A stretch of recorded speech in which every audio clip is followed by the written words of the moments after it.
नमस्कार विद्यार्थी मित्रांनो, स्वागत आहे सर्वांचं ई सारथीच्या प्लॅटफॉर्मवरती.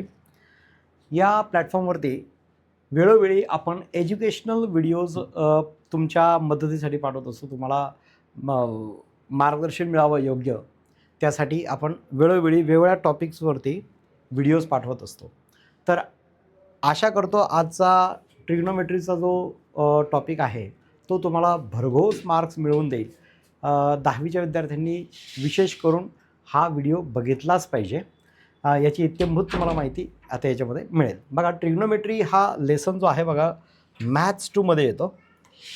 तर मॅथ्स 2मध्ये आहे ट्रिग्नोमेट्री. त्यात वेटेज ऑफ मार्क्स दिलेला आहे 4 मार्क्स आहेत. हाईट्स अँड डिस्टन्स जर इन्क्लूड केले तर टोटल 7 मार्क्स होतात. तर असा हा भरघोस मार्क्स देणारा हा लेसन आहे.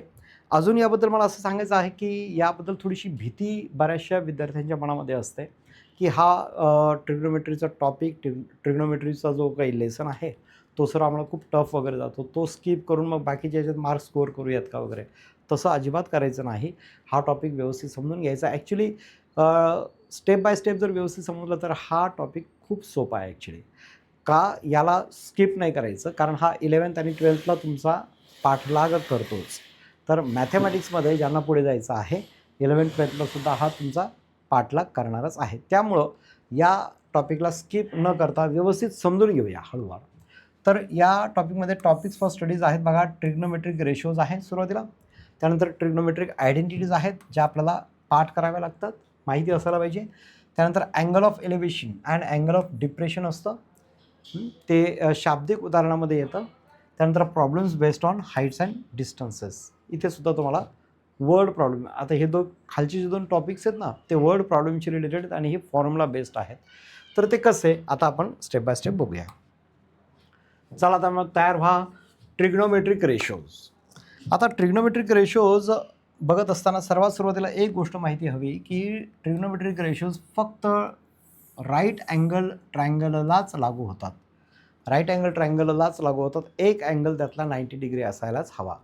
तर आपल्याला इथे सगळे ट्रिग्नोमेट्रिकचे रेशोज आपल्याला अप्लाय करता येतात. आता या संदर्भामध्ये समजा आपण काय करूया, याला ABC असं नाव देऊया. ट्रिग्नोमेट्रिक रेशो समजून घेण्यासाठी मी करतोय ते. आता इथला जो अँगल C आहे, या C अँगलच्या दृष्टीनं कसे रेशोज तयार होतात, काय आपण काय वगैरे ते आपल्याला बघायचं. आणि ते लक्ष ठेवण्यासाठी एक ट्रिक पण देणार आहे, ती पण ध्यानात ठेवा. तर बघा, सगळ्यात अगोदर साईन. बघा इथे 6 ट्रिग्नोमेट्रिक रेशोज टोटल आहे. त्यातला पहिला आहे साईन, त्यानंतर असतो कॉस, मग आहे टॅन, साईन कॉस टॅन. मग येईल बघा कोसेक, पाचवं सेक, कॉट. आता हे रेशोज लर्न कसे करायचे, लक्षात कसं ठेवायचं, कुठला रेशो काय येतो, खूप वेळा अडचणी येते. त्यासाठी मी एक वाक्य देईल बघा तुम्हाला.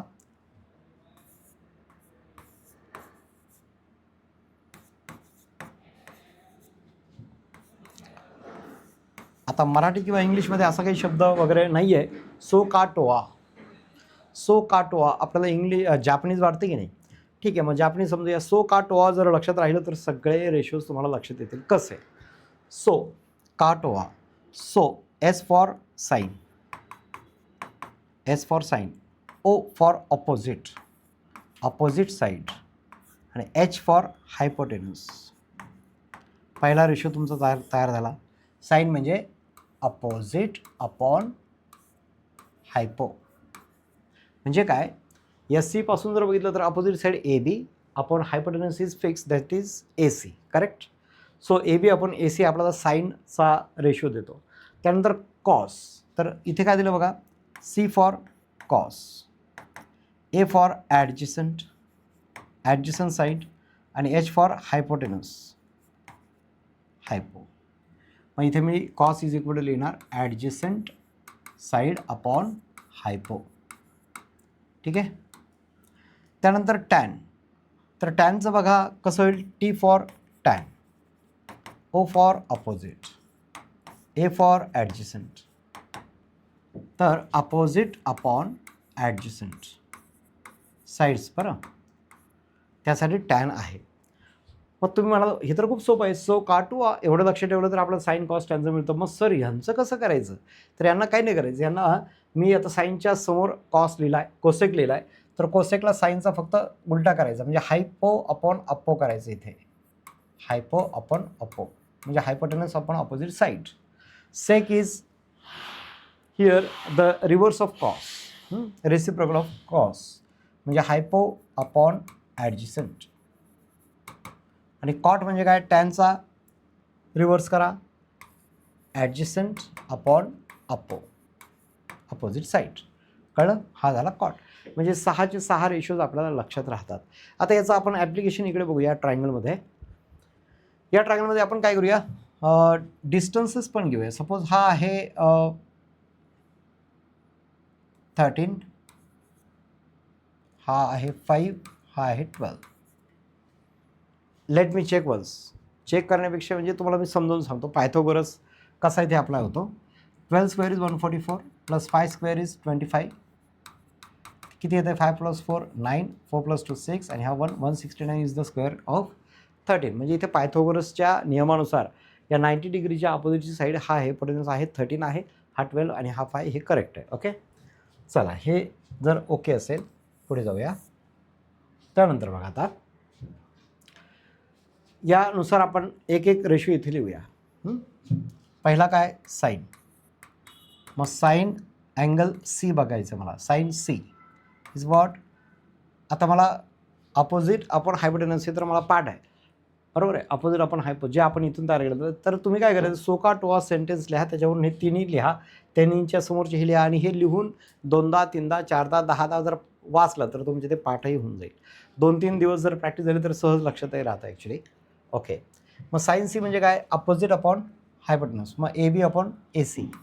मग ए बी अपॉन ए सी मध्ये जर लिहिलं तर व्हॅल्यू काय येईल? 5/13. साईन नंतर कॉस.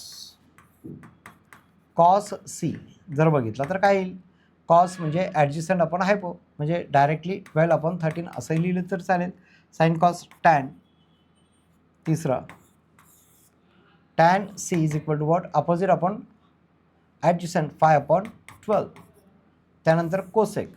चौथं cosec C is equal to, cosec काय सांगतोय? साईनचा रेसिप्रोकल म्हणजे हायपोटेनस अपॉन अपोजिट. सो 13/5, किंवा इथे तुमच्याकडे आहे तर त्यालाच उलटं करायचं आहे. पाचवा आहे सेक.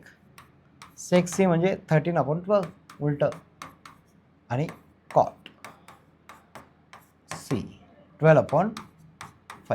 आलं की नाही लक्षात?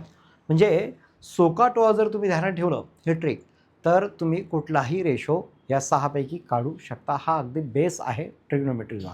हा बेस अगोदर पक्का करा, याच्यावरती चांगली प्रॅक्टिस करा, म्हणजे याच्यावरती बेस्ड असलेले पुढचे सम्स करायला आपल्याला सोपं जाईल. कळलं? तर चला आता पुढे जाऊया. नेक्स्ट इथे एक टेबल दिलेला आहे बघा, मी छोटा लिहिला आहे त्याला, हे चेक करण्यासाठी लिहिलं आहे आपल्याला. पण हा टेबलसुद्धा कसा तयार करायचा, तर ही टेबल तयार करण्याची एक ट्रिक आहे ॲक्च्युली. तीसुद्धा ट्रिक मी तुम्हाला इथे सांगणार आहे. त्या ट्रिकचा वापर करून हा पूर्ण ट्रिग्नोमेट्रिक अँगल्सचा हा टेबल आहे. तर कुठल्या अँगलचे बघा, sine of 0 degree, sine of 30 degree, sine of 60 degree, याचे फिक्स्ड व्हॅल्यूज आहेत काही. त्या व्हॅल्यूज फिक्स्ड येत असतात त्यांच्या विशिष्ट अँगल्सच्या. तर त्या व्हॅल्यूज इथं आता एवढं सगळं लर्न कसं करायचं, त्यासाठी एक ट्रिक आहे. ती ट्रिक म्हणजे तुम्ही जर पेपर सॉल्व करत असाल बोर्ड एक्झाममध्ये किंवा कुठल्याही एक्झाममध्ये पेपर सॉल्व करत असाल, तर एका रफ पेजवरती अगोदर ती ट्रिक पटापट करायची जर प्रॅक्टिस असेल तर तुम्ही विदिन फ्यू सेकंड्स सगळा टेबल ड्रॉ करू शकता. त्यात जास्त वेळ जात नाही, कारण त्याच्यावरती बेस्ड असलेला एक क्वेश्चन तरी हमखास येणार परीक्षेला. मग तो 2 मार्कला असू शकतो, 3 मार्क्सला सुद्धा असू शकतो. तर त्यासाठी आपण तो टेबल, या टेबलची प्रॅक्टिस आपल्याला असणं गरजेचं आहे. हा टेबल लर्न होईल झाला तर अतिउत्तम, नाही होत असेल तर त्यासाठी एक ट्रिक आहे, ती ट्रिक फॉलो करूया. ठीक आहे, बघा आता काय करायचं. इथे मी टेबल इकडे ड्रॉ करीन, नंतर इथे आपण ट्रिक. बरं ठीक आहे, टेबल एकदा करूया इकडे. त्या टेबलच्या व्हॅल्यूज आपण नंतर पुट करू याच्यानुसार. इकडे आपण घेऊया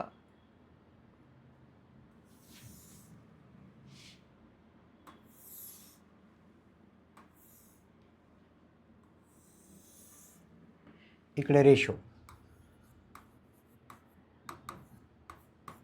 आणि इकडे अँगल थिटा म्हणूया त्याला.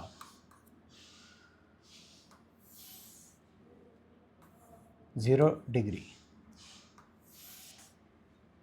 30 डिग्री, 45 डिग्री, 60 डिग्री आणि शेवटचं 90 डिग्री असे हे अँगल्स आहेत बघा. 30, 0, 30, 45, 0, 30, 45, 60 आणि 90 हे अँगल्स आहेत. चालेल, आता पहिला इथं मी साईन घेणार. Sine cos tan cosec sec and lastly cot. Sine cos tan cosec sec cot असं लक्षात ठेवायचं. आता या व्हॅल्यूज ज्या लिहायच्या आहेत त्यासाठी आपण आता ट्रिकपासून सुरुवात करूया. तर या ट्रिकनी काय होणार आहे, आपल्याला साईनच्या सगळ्या व्हॅल्यूज मिळणार आहे. एकदा साईनचे मिळालं की बाकीचे आपोआप कसे मिळत चालतात ते आपण बघूया. तर साईनसाठी अगोदर काय करायचं, पहिली स्टेप ट्रिक.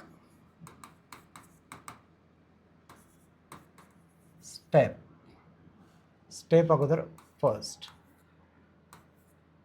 काय करायचं, 0, 1 हे बघा 1, 2, 3, 4, 5 मग 0 पासून सुरू करूया. 1, 2, 3, 1, 2, 3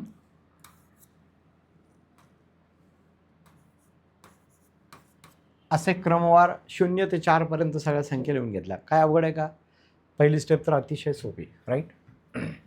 त्यानंतर स्टेप 2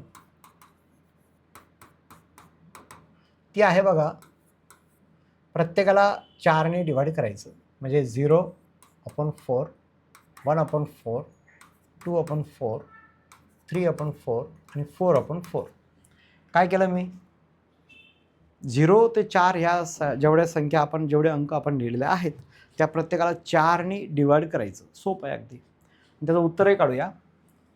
उत्तर काय येईल बघा, किंवा इथे अगोदर लिहू. स्टेप 3 मध्ये काय करायचं, यांची जे काय उत्तर येतील तर 0/4 म्हणजे किती येईल 0 आणि याला करायचं अंडररूट. 1/4च राहतं, त्याला करायचं अंडररूट.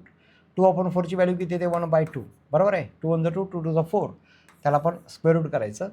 3/4 व्हॅल्यू पुढे काही सिम्प्लिफाय होत नाही म्हणून त्याला 3/4च लिहायचं. 4/4 म्हणजे 1, त्याचा पण स्क्वेअर रूट लिहायचा. आता लास्ट स्टेप आहे त्यामध्ये आन्सर लिहायचे याचे जे पॉसिबल आहेत ते. 0 स्क्वेअर रूट इज 0, बघा इथे 0 आला. 1/4चा स्क्वेअर रूट किती येईल 1/2, बघा इथे 1/2 आला, 30 डिग्री. त्यानंतर 1/1चा स्क्वेअर रूट 1च असतो, 2चा स्क्वेअर रूट निघत नाही म्हणून 1/2, 45ची व्हॅल्यू. 3 म्हणजे √3 आणि 4चा स्क्वेअर रूट 2, इथे √3/2 आहे आणि 1चा स्क्वेअर रूट 1. या व्हॅल्यूज उचलायच्या आणि इथून या साईनमध्ये पुट करायच्या. साईनच्या समोर या व्हॅल्यूज पुट करायच्या. बघा एकदा, साईन 0 इज 0, साईन 0, 1/2, 1/√2, √3/2 आणि 1 हे एकदा लिहून घ्यायचं. 0 पहिला आन्सर, 1/2, 1/√2, √3/2 आणि 1. कळलं. साईनच्या सगळ्या व्हॅल्यूज एकदा लिहून घेतल्या की आता इथून पुढे सोपं होत जाईल. कसं, तर आता कॉसच्या व्हॅल्यू लिहिताना काय करायचं, कॉसचा जो 90 आहे तो इथे आणायचा, क्रॉस लक्षात घ्यायचं. मी इथे हा 1 आहे ना, 1 इथे लिहायचा. त्यानंतर हा √3/2 इथे आणायचा, हा इथेच, हा इथे आणि हा शेवटी. एवढं करायचं, खूप सोपं. तिकडून उचलायच्या व्हॅल्यूज इथे पुट करायच्या. 1 हा √3/2 इथे, 1/√2 त्याच जागी येईल 45ला, 1/2 इथे येईल, 60च्या खाली 0 इथे येईल. कळलं. आता काही अवघड आहे इथपर्यंत नाही. आता टॅनची व्हॅल्यू कशी काढायची, तर टॅनसाठी एक फॉर्म्युला आहे, टॅन बरोबर साईन अपॉन कॉस. तर या साईनची जी व्हॅल्यू असेल त्याच अँगलमध्ये कॉसच्या व्हॅल्यूने सुद्धा त्याला डिवाइड करायचं आणि टॅनची ती व्हॅल्यू मिळेल. 0/1 0, 0/any नंबर इज 0 म्हणून टॅन 0ची व्हॅल्यू 0 मिळाली. 1/2 अपॉन √3/2 म्हणजे हे उलटं होईल, 2 2 कॅन्सल होईल, 1/√3. 1/2 1/√2 अपॉन 1/√2 म्हणजे 1. √3/2 इंटू 2/1 म्हणजे √3/1 म्हणजे √3. 1/0 1ला जे बघा 0ने कोणत्याही नंबरला डिवाइड केलं तर आन्सर निघत नाही, त्याला अनडिफाईन म्हणतात, नॉट डिफाईन, त्याला डॅश करून द्या. तर इथे या व्हॅल्यूज चेक करा. 1 √3/2 टॅनची व्हॅल्यू कॉस्टची इथे दिलेली आहे. हां √3/2 आहे का? हां बरोबर, √3/2 1/√2 ते आपण घेतल्यात व्हॅल्यूज. आता टॅनच्या व्हॅल्यूज येते 0 1/√3 1 √3 आणि नॉट डिफाईन म्हणजे डॅश करा. आता कोसेक म्हणजे काय? साईनचा उलटा असतो, साईनचा रेसिप्रोकल. तर साईनच्या रेसिप्रोकलमध्ये बघा 0 आहे, 0/1 येते. मग 1/0 उलटं केलं कोसेकसाठी तर काय 1/0 म्हणजे नॉट डिफाईन. साईनची व्हॅल्यू काय इथे 1/2, त्याचं उलटं काय येईल 2/1 म्हणजे 2. बरोबर आहे कोसेकसाठी. 1/√2 is the value of sine 45. मग कॉसेक 45ची व्हॅल्यू काय येईल √2. इथे 2/√3 आणि 1/1चा उलटा 1च म्हणजे कोसेकसुद्धा झालं. सेक कसा काढायचा? सेक हा कॉसचा रेसिप्रोकल असतो. मग कॉस 1 आहे, 1/1 इज 1.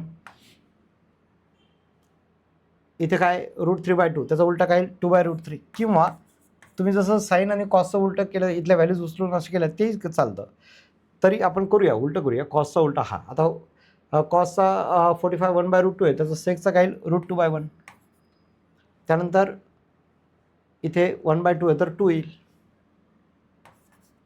आता इथे कॉस काय आहे 0/1 मग 1/0 नॉट डिफाईन. इथे जर चेक केलं तसंच होईल. कोसेक आणि सेकचं असंच आहे, इथली व्हॅल्यू इथे इथे इथे इथे इथे असंही केलं तरी चालेल. शेवटी आलं तर कॉट हा टॅनचा उलटा असतो. 0/1 1/0 नॉट डिफाईन. त्यानंतर 1/√3 त्याचा उलटा √3/1, 1चा उलटा 1 आणि इथे √3 म्हणजे 1/√3. आता 0/1 1/0 केलं तर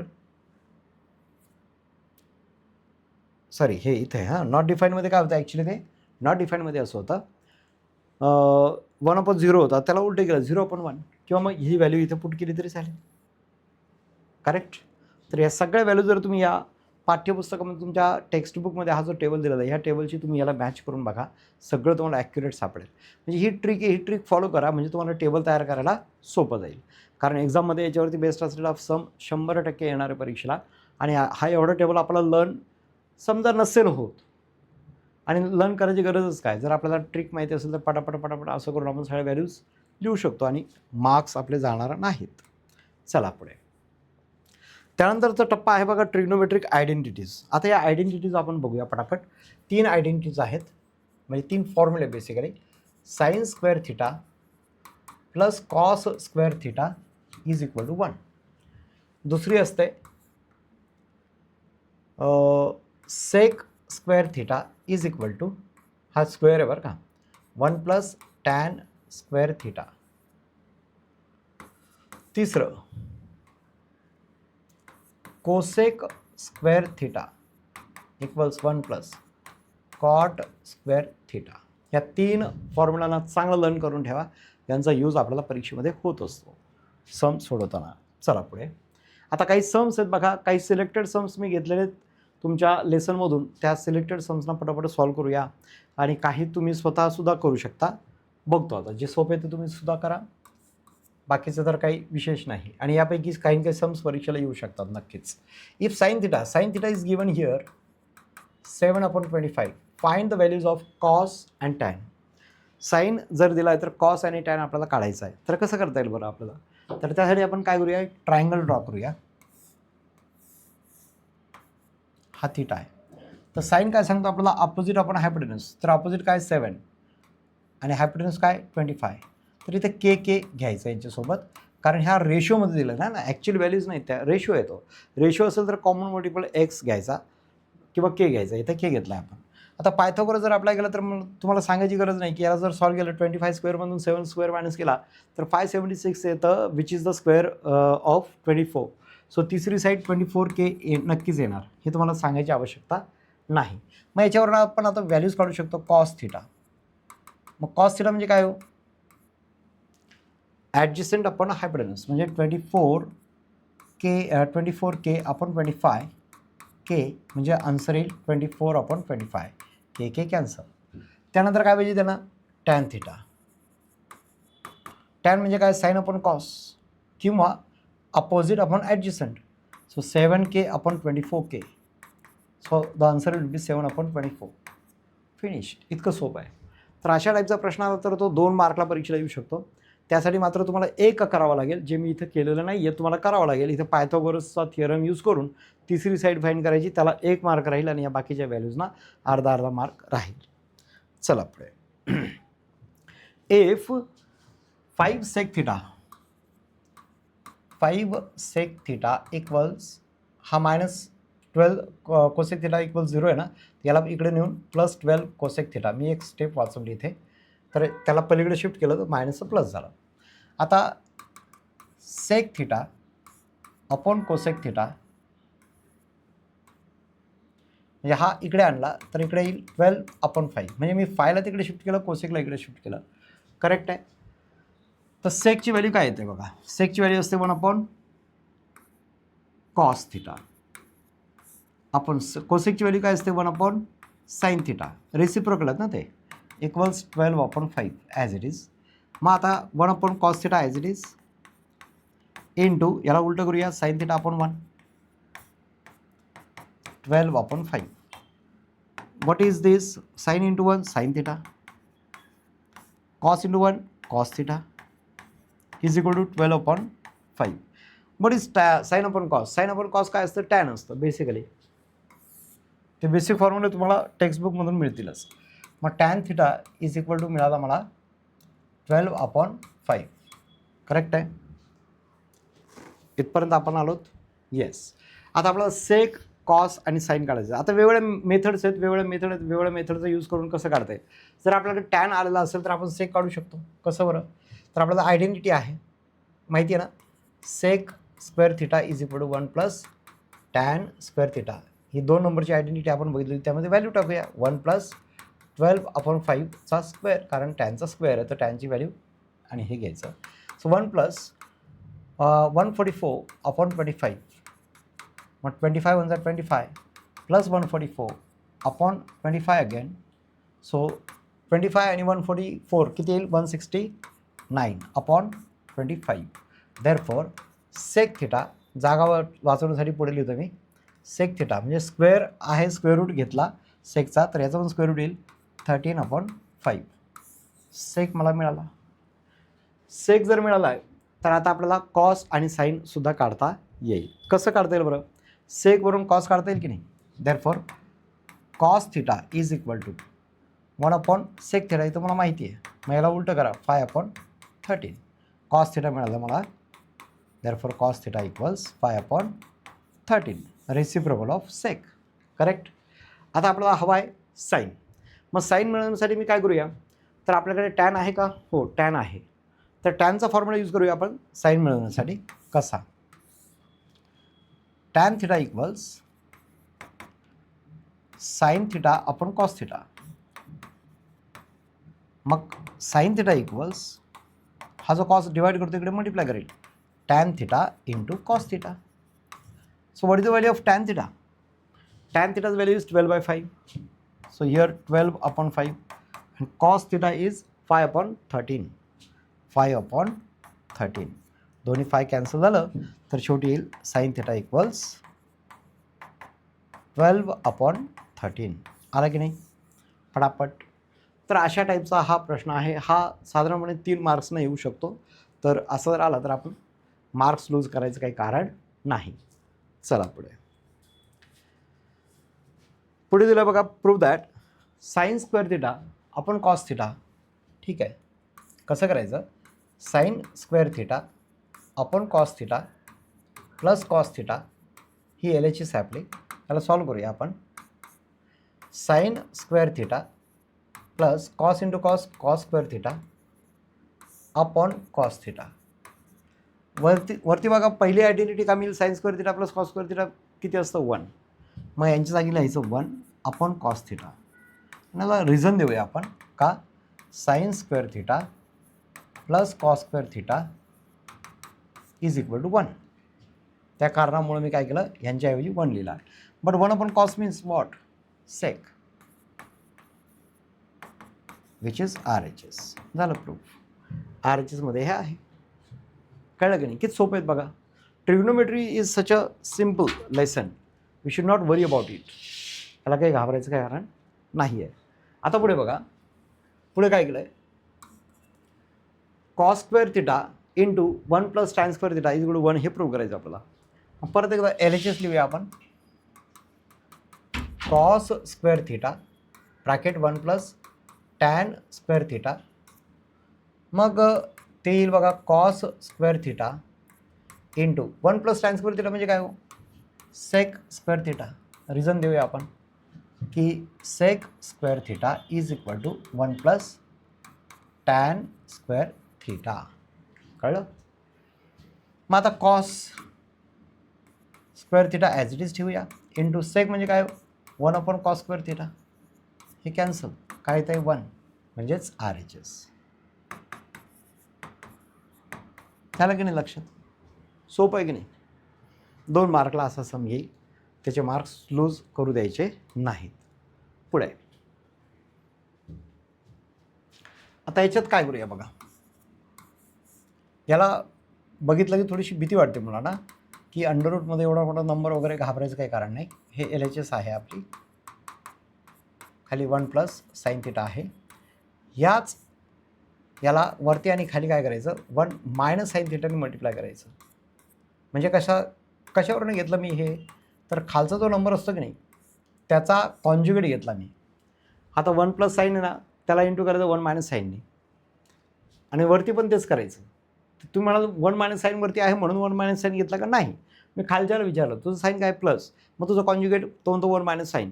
त्याच्याच 2 झेरॉक्स काढायच्या कॉपीज, एक वरती द्यायची आणि खाली द्यायची मल्टिप्लाय करायला, सॉल्व करत चालायचं. आता बघा वरती काय येईल, 1 minus sine into 1 minus sine म्हणजे 1 minus sine square theta whole square. कळलं? कारण सेम नंबर येतो.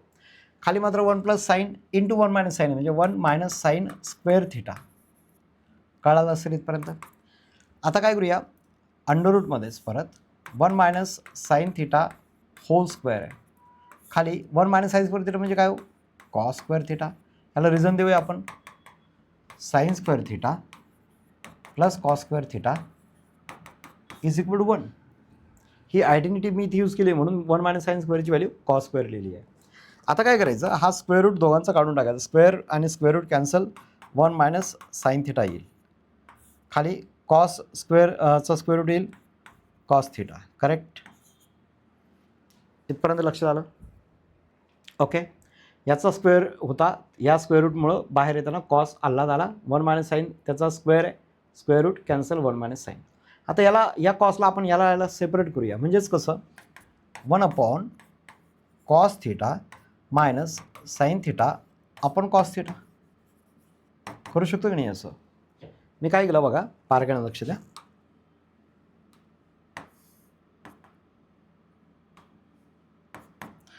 हा कॉस 1ला आणि साईनला सेपरेट केलेला आहे. 1 upon cos minus sine upon cos.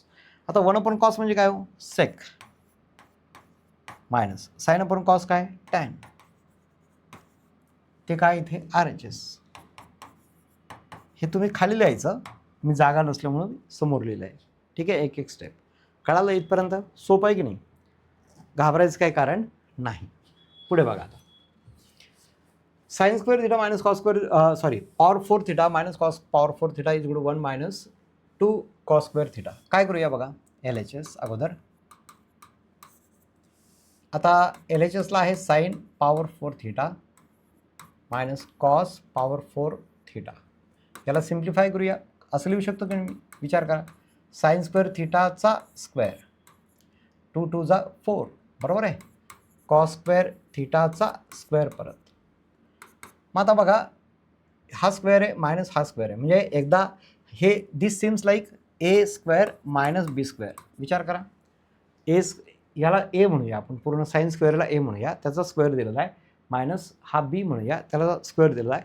तर ए स्क्वेअर मायनस बी स्क्वेअर असेल तर आपण काय करतो, ए प्लस बी इंटू ए मायनस बी. 8वीलाच आपण ही आयडेंटिटी शिकलेलो आहोत. तिचा इथे यूज करूया. म्हणजे sine square theta which is a for us plus b is cos square theta, दुसऱ्या ब्रॅकेटमध्ये परत sine square theta minus cos square theta, याचं हे एक्सपान्शन झालं इथे. मग आता sine square theta plus cos square theta म्हणजे काय, 1 आयडेंटिटी येते. इकडे ब्रॅकेटमध्ये sine square theta minus cos square theta, reason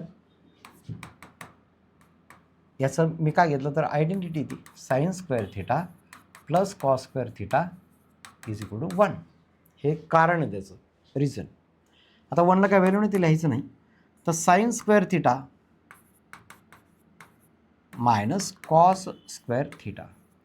पुढे काय करूया आता, साइन म्हणजे काय हो, साइन म्हणजे 1 मायनस कॉस स्क्वेअर थिटा, या साइन स्क्वेअरच्या जागी मायनस हा cos square theta as it is. परत रिझन लिहायची गरज नाही कारण वरची आयडेंटिटी आपण यूज केली आहे. 1 इथे मायनस मायनस म्हणजे ॲडिशन होणार 2 कॉस स्क्वेअर थिटा. आलाय का बघा, RHS झालं, कळलं की नाही. आता इथे ॲक्च्युली साइन स्क्वेअर थिटाच्या जागी मी 1 मायनस कॉस स्क्वेअर थिटा लिहिलं. कुणी असं विचार करू शकतो सर कॉस स्क्वेअर थिटाच्या जागी 1 मायनस साइन स्क्वेअर का नाही लिहिलं, ते पण लिहू शकतो आपण, पण ते लिहिलं तर गडबड अशी होईल. आपल्याला जे प्रूव्ह करायचं त्यामध्ये साइन नाही आहे, कॉस आहे, म्हणून साइन जे दिसतं त्याला कॉसमध्ये कन्वर्ट करायचं आणि कॉसला कॉसच ठेवायचं, म्हणजे आपण बरोबर उत्तराकडे जातो. कळलं. चलो नेक्स्ट. व इफ टॅन थिटा, येस हे आपलं प्रूव्ह ते करायचं आहे, tan theta plus 1 upon tan theta is equal to 2 दिला आहे. याला डेव्हलप करायचं आहे, या आन्सरला असं आणायचं याला. ठीक आहे, बघूया. मग squaring both sides, squaring both sides काय मिळेल बघा. Therefore tan theta plus 1 upon tan theta whole square equals 2 square 4. मग आता याचं स्क्वेअर करताना काय होईल, हा a plus b whole square जो a square plus 2ab plus b square. मग काय करूया, tan square theta plus 2 into a into b म्हणजे tan theta into 1 upon tan theta plus 1 upon tan square theta, हा झाला बी square. बघा ए square plus 2ab plus b square, कळलं, is equal to 4 आपण काढलेला आहे. आता याच्यात काय होईल, टॅन थिटा कॅन्सल होईल, इथले 2 1 जा 2, तो 2 पलीकडे शिफ्ट करूया आणि हे जवळ येईल, म्हणजेच therefore tan square theta plus 1 upon tan square theta equals हा 2 इंटू 1 आहे, 2 आहे याचा आन्सर, ते 2 पलीकडे शिफ्ट करूया, 4 मायनस 2 आन्सर 2. झालं की नाही proof. Therefore lastly tan square theta plus 1 upon tan square theta is equal to 2. Proof झालं की नाही, आलं लक्षात. इतकं सोपं आहे. तर अशा पद्धतीने ही सम्स करायचे असतात. तर आपण 1-2 हे पण घेऊया वर्ड प्रॉब्लेम्स, म्हणजे तुम्हाला समजायला सोपं जाईल. बघा, a person is standing at a distance of 80 metre from a church looking at its top. चालेल, इथे आहे तो, हे चर्च आहे, इथं तो मनुष्य आहे, इथून तो बघतोय, सी या ठिकाणी तो उभा आहे, चर्चकडे बघतोय. Let A B be the height of the church.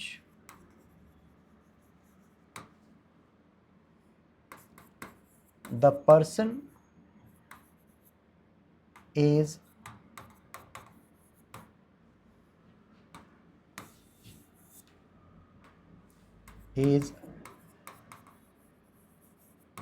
Standing at C. Correct आहे, तिथून तो बघतोय. पुढे त्याने दिलं की डिस्टन्स दिलं 80 मीटर, म्हणजे BC 80 आहे आणि हा अँगल ऑफ एलिव्हेशन 45 डिग्री आहे. They are asking us to find the height of the church. Okay, तर काय करूया, ओके हां, मग आता आपल्याला काय करायचं, सी पकडायचं. तर tan C A B upon BC. का, कारण सी पासून टॅन जर यूज केला मी तर अपोजिट साईड आपण ॲडजस्टंट साईड. हायपोटेन्यूस का नाही घेतला मी, साईन वगैरे का नाही घेतला, कारण जी साईड दिलेली आहे आणि जी साईड विचारलेली आहे यांचंच फक्त त्या क्वेश्चनमध्ये किंवा त्या सूत्रामध्ये आलं पाहिजे. मग इथे जर सीपासून तो मनुष्य उभा आहे तर मी टॅन यासाठी निवडला, अपोजिट साईड मला काढायची आहे, ॲडजस्टंट साईड मला दिलेली आहे. मग अपोजिट आपण ॲडजस्टंट फक्त टॅनमध्ये असतं हे आपल्याला माहिती आहे, म्हणून आपण टॅन घेतला इथे. मग tan C is equal to A B आपण बी सी. आता tan 45 in place of C I am putting 45 degree, angle is given. A B माहिती नाही आपल्याला, तेच काढायचं आहे. B C is 80. पण व्हॉट इज टॅन 45? 1. तुम्हाला आठवत असेल ना, मागे आपण एका ह्याच्यामध्ये बघा टॅन 45ची व्हॅल्यू मी तुम्हाला जे सुरुवातीला काढायला दिलं, सांगितलं की हे विचारलं जाऊ शकतं. बघा टॅन 45 हा 1 आहे बघा. तर हा टेबल त्यासाठी मला ड्रॉ करायला सांगितलं होतं की ज्या वेळी असा वर्ड प्रॉब्लेम सॉल्व्ह करायला येईल त्यावेळी जर का एखाद्या अँगलची जर का आपल्याला पाहिजे असेल व्हॅल्यू किती असेल म्हणून, टॅन 45ची व्हॅल्यू आपल्याला जर नसेल आठवत तर त्यासाठी हा ड्रॉ करून ठेवायचा या ट्रिकनी. म्हणजे पुढे आपल्याला अशा वर्ड प्रॉब्लेमला सॉल्व्ह करायला सोपं जाईल. कळलं? मग देअरफॉर ए बी बरोबर 81 जा 80. Therefore the height of the church is 80 metre. झालं की नाही उत्तर? आउट ऑफ मार्क्स मिळतात. कळलं? अजून एखादं सम घेऊया फॉर प्रॅक्टिस. मग तुम्ही बाकीची प्रॅक्टिस तुम्ही करू शकता. बघा आता, from the top of a light house and observer is looking at a ship. हा लाईट हाऊस आहे, इथे करूया. हा लाईट हाऊस आहे. या टॉपपासून तो मनुष्य खाली बघतोय एका शिपकडे. इकडे समुद्र आहे. ओके, इथे शिप आहे. तर पी हा क्यू हा आर पकडूया. आर या ठिकाणी शिप आहे. अँगल ऑफ डिप्रेशन म्हणजे इथून हॉरिझॉन्टल पकडलं तर तो त्याला वरतून खाली बघायला हा अँगल ऑफ डिप्रेशन आहे, that is 60 degree. Okay, if the height of the light house is 90 metre, 90 metre is the height, then find how far is the ship from the light house. म्हणजे इथलं अंतर आपल्याला काढायचं आहे, Q R find करायचं आहे. मग असं करूया, let p q be the height of the light house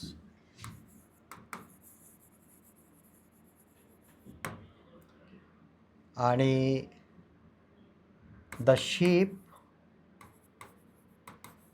is at R, the observer is at P. ठीक आहे. तर मग आता हां, नाव p q equals height of the light house is 90 metre. So we have to find q r. Q R find करत असताना आता काय करायचं माहिती आहे का, बारकाईने जर बघितलं तर ही जी हॉरिझॉन्टल लाईन आहे आणि ही ग्राउंडची लाईन किंवा सीची लाईन सपाट आहेत दोन्ही, म्हणजे ह्या दोन लाईन्स पॅरलल आहेत.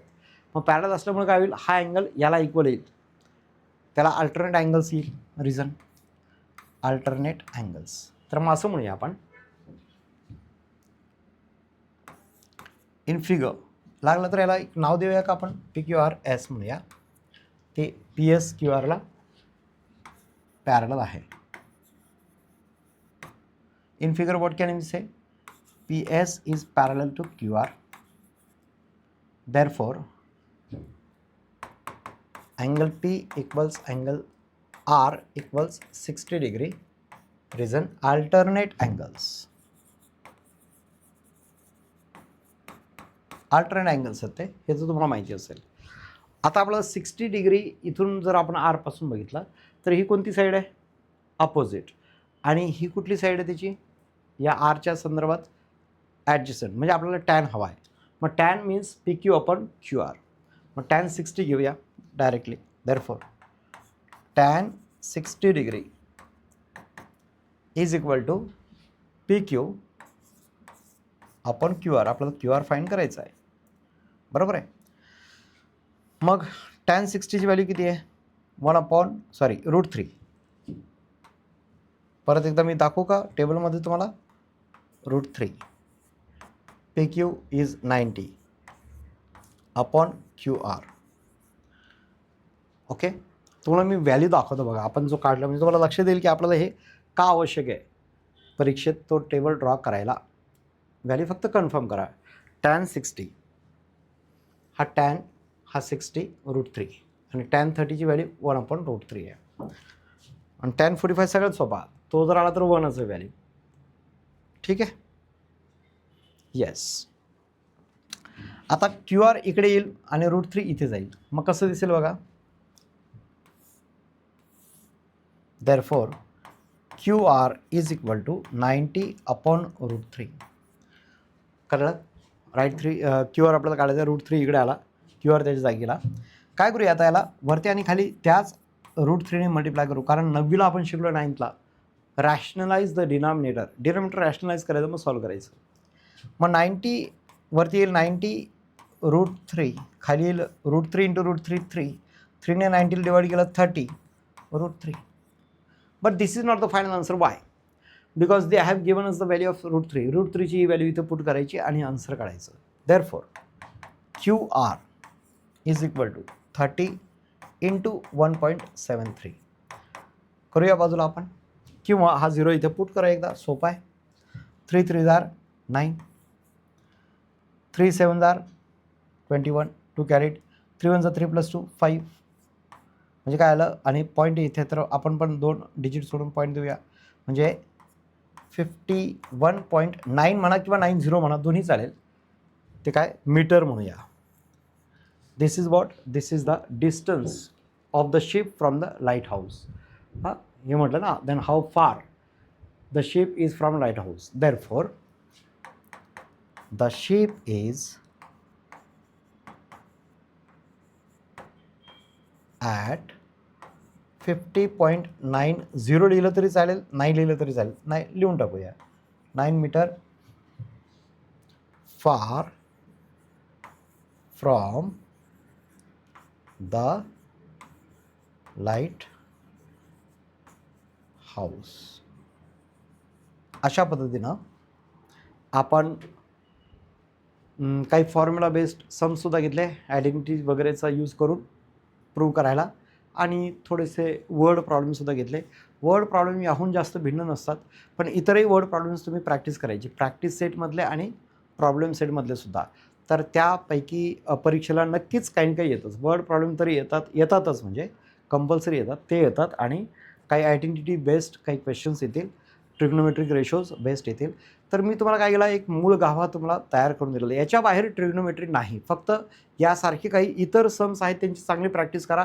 ट्रिग्नोमेट्री तुम्हाला आउट ऑफ मार्क्स देईल. आणि ट्रिग्नोमेट्रीसारखेच इतर लेसन्सची तयारी केली तर संपूर्ण मॅथमॅटिक्स तुम्हाला आउट ऑफ मार्क्स देईल. आणि याही उपर जर तुम्हाला असं वाटत असेल की नाही, मला शुअरली सगळं व्यवस्थित करायचंच आहे, एकूण एक सम वगैरे, तर ई सारथी जॉईन करायचा हा सगळ्यात अल्टिमेट पर्याय आहे तुमच्या मार्क्स वृद्धीसाठी. मार्क्स वाढवा, भरपूर यश मिळवा. सर्वांना मनापासून शुभेच्छा. थँक्यू.